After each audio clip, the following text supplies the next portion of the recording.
Have you ever stared at your YouTube channel and wondered how long it would take to hit that first big milestone, 1,000 subscribers? I remember being right there, refreshing my channel dashboard, trying to figure out what I was missing. Hitting that 1K mark isn't just about a number. For most creators, it feels like finally being taken seriously.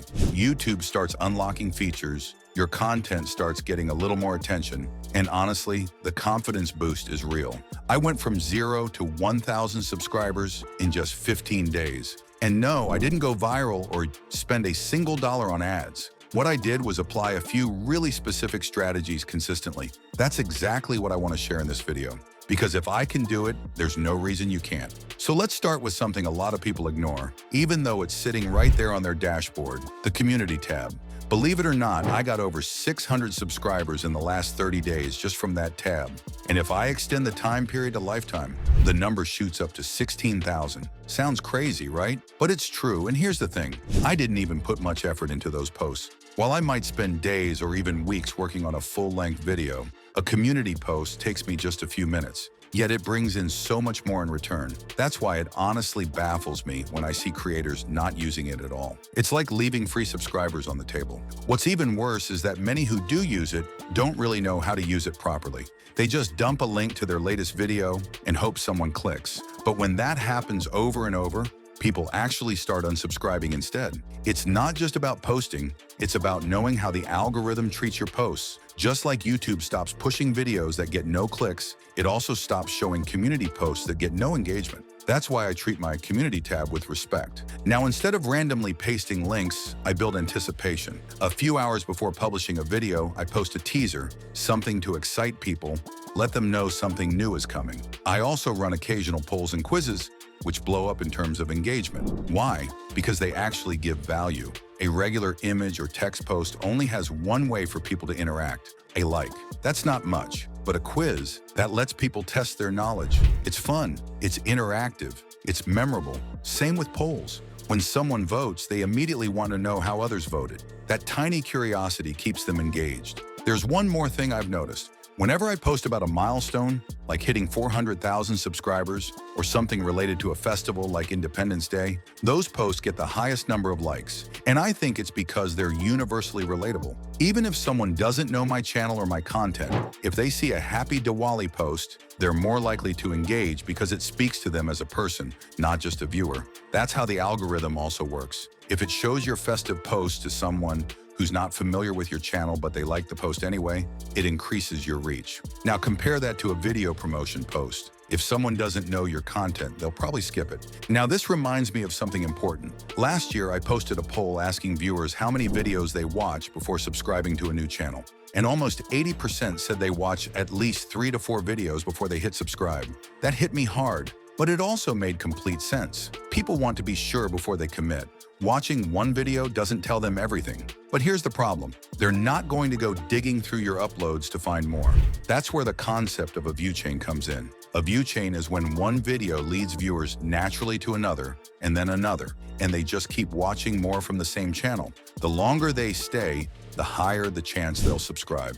A view chain can be created in 2 ways. Organically and through strategy.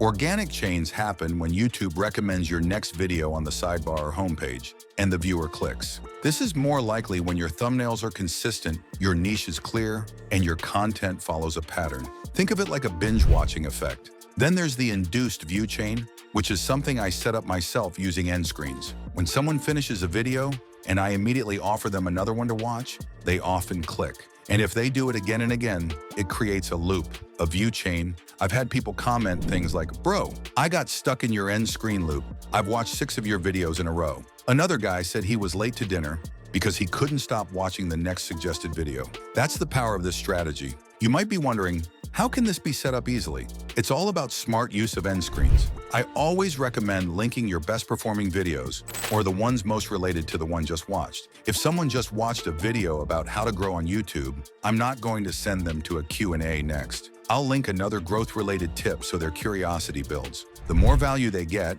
the more they trust, and eventually they subscribe. Another strategy I use is the outlier method. If you've installed the VidIQ browser extension, You might have seen little scores under some videos, like 10x, 25x, even 100x. That's called an outlier score. It shows how much better a video has performed compared to the channel's average. For example, if one of my videos has a 100x score, it means it got 100 times more views than my usual content. That's insane reach. And what I've learned is that these outlier videos do something right, something unique that other videos on the same channel didn't. So I started researching what made them different. There was this one video uploaded years ago called Story of the Entire World. It had over 174 million views and performed way beyond its average. Then I found other channels replicating the same format in their own niche. One of them got 37 million views using a similar structure. Another got over 1 million with just 11,000 subscribers. It's not about copying, but adapting a format that already works. That's the real trick. If you haven't installed VidIQ yet, I highly recommend it. It's completely free, and the insights it gives are incredibly helpful. And if you ever upgrade to their paid version, you get access to features like the Outlier tab, which shows outlier videos based on your channel's niche. It's a game changer when it comes to idea generation. I use it to plan my video formats, titles, and even thumbnails. Speaking of thumbnails, let's talk about channel glow up. YouTube shows you where your subscribers come from, and in my case, the biggest chunk came while people were actively watching my videos. It means they liked what they saw and hit subscribe on the spot. That part is obvious. But the second biggest source, it's your channel. Over 30% of my total subs came from people who actually visited my channel page. So think about this. If someone lands on your channel page, are they going to feel like subscribing? Or does it look messy and inconsistent? That's why I spent extra time making my channel visually appealing. I started with a solid logo. Back in the day, I spent days designing one. But now with tools like ChatGPT and DALL-E, you can generate logo ideas in minutes. I just tell ChatGPT what my channel is about,